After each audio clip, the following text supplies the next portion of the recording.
Exactly. Great. Okay. Well, then, welcome to the third issue of the Week in Sales. And today we have a phenomenal sales professional who I know very well.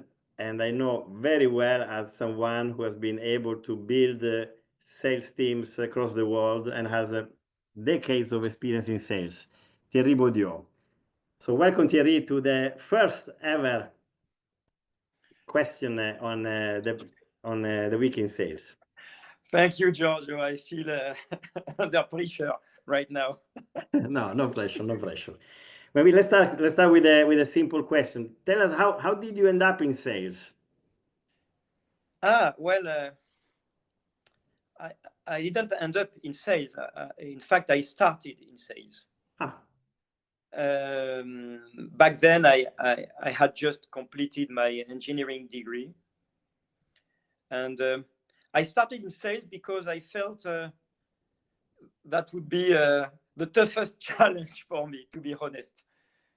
And why? But back then, I was a very shy character, in the sense that, for instance, would you believe I could not even call a stranger on the phone. Interesting. That would represent a huge effort for me to do so. At the same time, I was very interested in people. I think I had and still have an empathetic character. But I didn't even bother that much about businesses in general. However, the decision was a conscious one. I thought that would be a unique challenge for me, and to learn something completely different from what I was somehow prepared to. And I recall, so I applied to a number of sales positions at large companies. And there was this first recruitment held by IBM. It was their selection process for young blood. And I failed. I failed completely. And I was told a great lesson back then by the HR people. They told me I should be smiling more. And in any case, I had no regret with regards to IBM, because their great suit uniforms didn't appeal me at all. So it was a lose-lose situation. In any case, I learned a lot, and eventually I managed to go through my challenge and secure a sales job. Excellent. And Thierry, if the sales profession can be described in many ways, would you have 3 words that you think are good to make a good description of this job? Well, I would say relationships, adaptability, curiosity, and if I may add a fourth one, achievement. Achievement. And tell us a bit more about these 4 words, and why would you pick them up? You have to deal with a variety of situations, and that makes the job absolutely appealing. It also drives you towards finding out the right alignment between your company core goals and your prospects or customers' interests and expectations. So in order to do that, you have to show a lot of adaptability and find out the proper narrative and how you can serve your customer vision and expectations at best, while dealing with your own company's journey. So this requires both this, I would say, strong adaptability first, and the curiosity. Empathy starts, and discovery process is fueled by a curiosity when it comes to your customer processes, whether they are of manufacturing nature or administrative or financial nature. And that makes also such job so deeply interesting because you keep learning all the time, day after day, hour after hour, while meeting with different players and people, learning about different companies, mindsets, paradigm, and ways of doing things. So adaptability is key. And then achievement. Well, achievement, because I think you have to be equipped with a sense of purpose and achievement and appetite to grow and reach the number of targets. And that is this what you have enjoyed most in your career? To beat your plans, beat your targets? Well, I guess this is not specific to the sales career, obviously. No. But definitely you have to be equipped with that. I don't know whether I would say the same today, by the way, about targeting. But back then and for a long period of time, I was driven. Whenever I was acting as a sales rep and or a sales manager or sales director, I was driven by this sense of purpose and hitting or exceeding targets, whatever they were. So this element of the sales profession or key skills that serve a sales profession journey, I think is absolutely key. Is there anything that you did not enjoy in your sales career, or something you just list? Well, I would tell you what I enjoyed first, most, and then what there are a few things I did not enjoy that much, but what I enjoyed most. First, it was proving myself that I could do it, and then helping people, my teams, unleash their potential, and leading by exemplarity.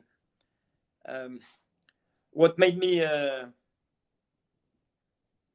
feel or have absolutely great experiences was to build sustainable relationships with clients, which were based on trust and differentiation. In fact, the human factor and the value creation associated with it. And the feeling that you kind of walk on water when both converge, and having it last long, obviously. Now, there are a few things I did not enjoy that much. That was data sheet reporting, expenses claims, and too much traveling. Yes. Yes, you had global roles, you were traveling extensively, right? At a certain period of your career. Luckily these days, with the help of a number of tools and digital tools, there are nice ways to play it in a slightly different manner. But at the end of the day, the physical interaction are so important, and they make a huge difference. Nice. And of course, you have you have built teams. You have a large experience in managing big sales teams. Tell us a bit what has worked for you, and maybe what hasn't. Well, I have some great memories of building and developing teams. Perhaps my best memory was when I was leading the South Italian sales team at a large energy company. Nice part of the world. Great part of the world, but not that easy to do business there. And there were this team of Southerners guys acting in such difficult environment. Well, remember, you've read Primo Levi's book, yes. Christ stopped at Empoli, no? Empoli, yes. So it's never been easy to do business in southern Italy, and in my team there were so many different characters, and each of them with their own often hard journey or situations, personal situations behind. Yes. And despite all that, and probably thanks to this adverse situation, we managed to build a dream team with our distributors and agents and to establish the best collective performance ever. And that was a period of time of intense, intimate relationships, which I will never forget, George. Yes. And I owe an immense gratitude to all of these individuals back then, and also to the company leaders as well. And Nice. even the mistakes, you asked about mistakes or things that didn't work. Yeah. I think they help you improve. I never regard it as something as a mistake, but if you don't make mistake, then you've not pushed enough. You've remained within your comfort zone. And I think you have so many opportunities to make mistakes, learn from these, and keep progressing as an individual, as a team member, as a director, as a human being. But certainly Italy was, was a challenge. It's still vivid 30 years after in my memory. You still have maybe some scars in your back. Good scars, heel scars. And obviously, how did you make your sales team buzz in that period? What was the secret recipe that you were using? I think it was alignment. Make sure everyone would find out what was in it for them, and a shared sense of purpose. And the sense of purpose could be being the underdogs and winning at the end, or being the champion and retaining your position. And if everyone in the team and outside the team within the company, shares this purpose and understand how he or she can contribute to its success, then this can only work, Giorgio. Alignment is key. Yeah. And then I think helping others and yourself to build a proper balance between your customers' interests and your own organization goals. Tell us more about that. That can be it's a common challenge for people working in sales. How do you do that? By being a team player, not a lone wolf, a team player, building bridges, possibles, even when there seem to be none. Business, when it is done properly and ethically and in a sustainable manner, is like an orchestra. Yeah. And the sales person acts a little bit as a maestro of such orchestra. But the tone and the music can be celestial. I love this analogy, Thierry. Business is like an orchestra. And now talking about the players. Obviously, you have met quite a number of sales professionals. Which attributes did you like to find in someone you really could say this is a great sales professional? Well, I've met a number of remarkable professionals, but great sales professionals, not so many. So the few I've met, the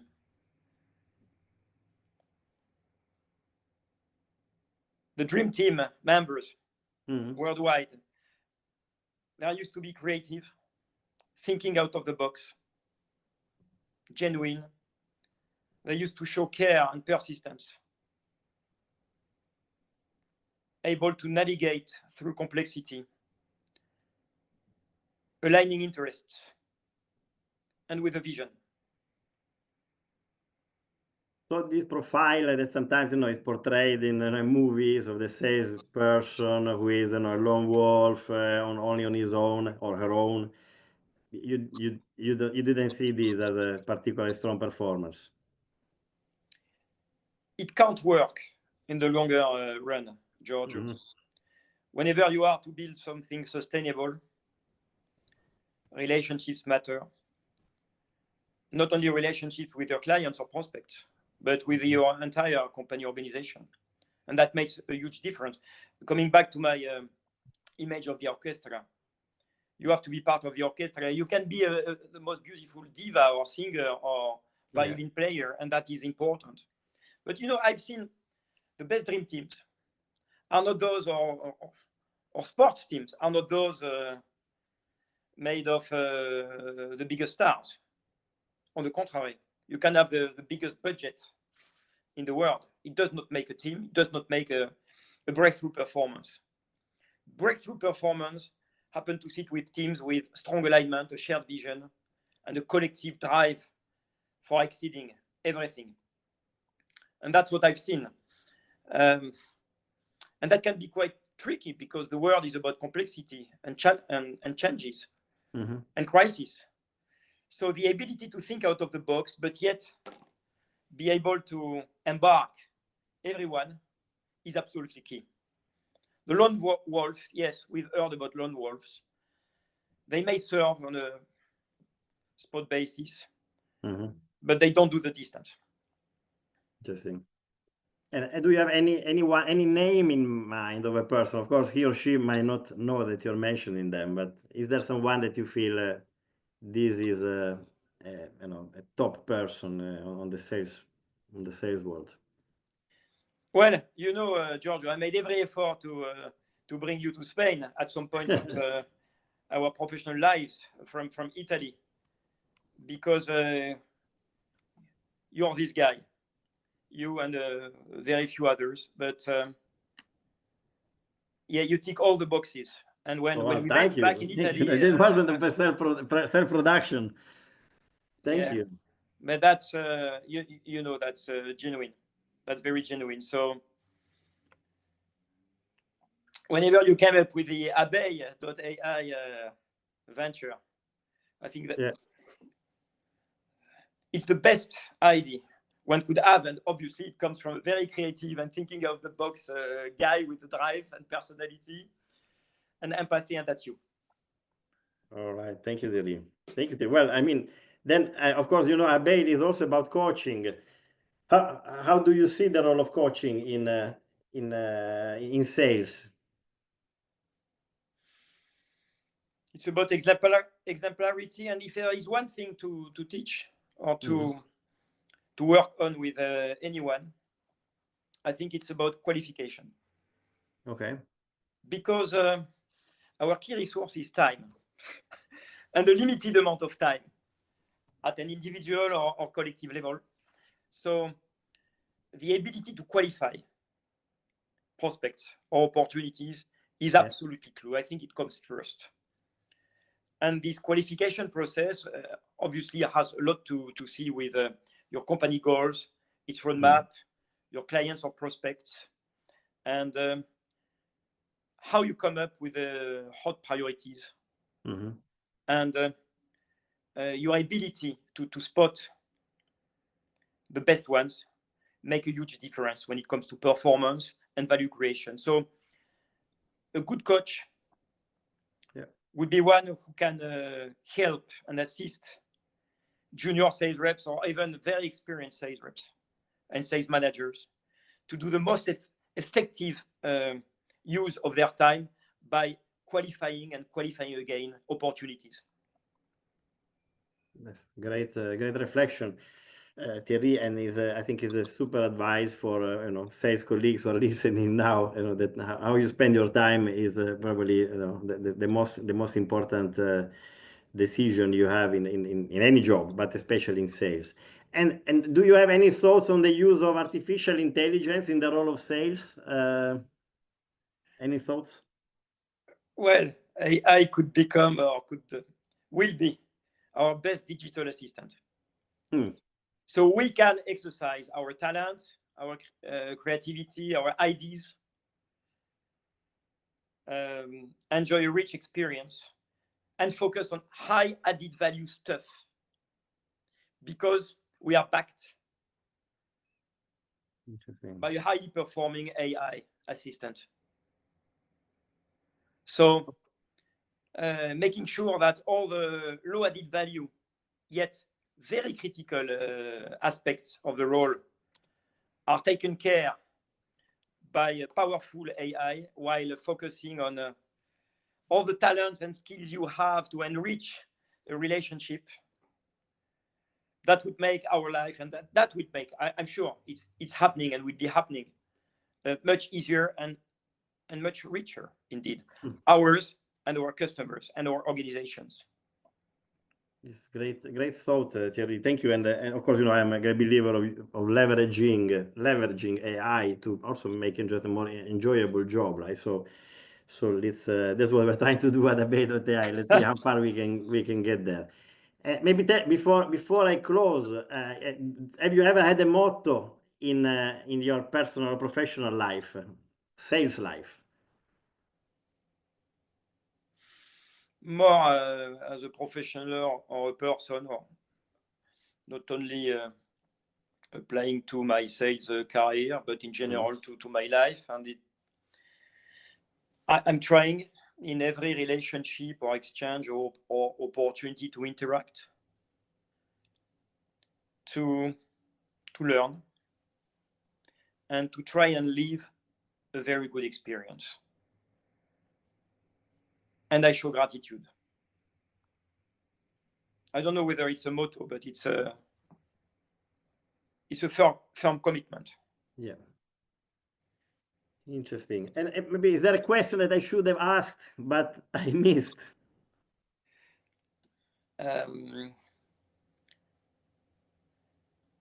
Yes, maybe, well, many for sure, but I loved all your questions, but maybe, I've heard a lot under a number of circumstances that salespeople are the heroes of a company. I don't think they are. Absolutely not. I think everyone at a company has an equal contribution to a company's success. And everyone, in whichever position they stand, can and are salespeople in front of the market, the changes, and the customers. So we play a part of a larger opera, and our challenge is to play the best possible part in an aligned way, an ethical way, with the rest of the family.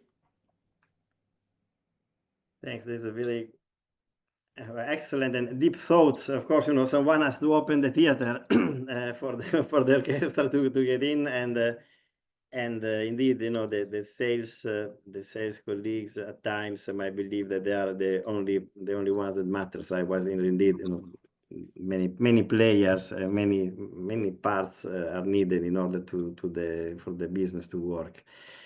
Hey, Thierry, but this was a lot of great insights, and I love your orchestra analogy amongst many things that you can leave to someone who is starting on the sales job. I'm sure that there is plenty of learning that can be taken out of this interview. I'm super grateful to you. I know, and I've known many salespeople, and I must say that you are definitely in the very best in terms of what you have achieved and what you have made others achieve, and that I think is a great testament. You mentioned it also in one of your answers. Not only is what you achieve, but what you can help others to achieve, right? And I'm grateful for being mentioned as one of the best salespersons. So I'm really grateful to you also for the opportunities you gave me at the right time, in order to be able to practice my sales skills. Thank you so much, Giorgio, and great success on Bodiot.ai. Beautiful name, by the way. Yes, French name. Couldn't be like that. Couldn't be anything like that. Anyway, thank you very much, Thierry, and we'll stay in touch. Bye, Giorgio. A presto. A presto.